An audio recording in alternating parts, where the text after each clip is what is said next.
Hey everyone, in today's video I am going to show you how to remove one page on your PDF. So let's get started.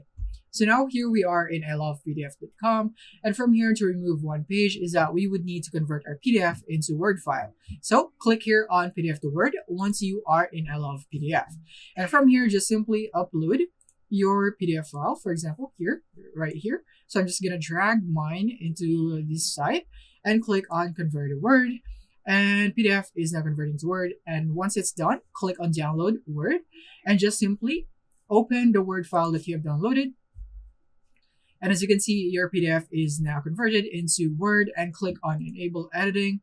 And from here to remove one page is that you simply need to select all of the content of that page and click on or press on delete. But if you're having a hard time doing that, then what I suggest is by pressing the Ctrl+G key on your keyboard, and then this would appear.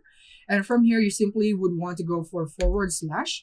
Remember to go for /, not slash right here, / and then page. And click on Go To. And then it would now highlight everything on that page. And all you have to do is close while it's highlighted and press on the backspace key. And just like that, you have now successfully removed that one page. And that is basically how you can do it.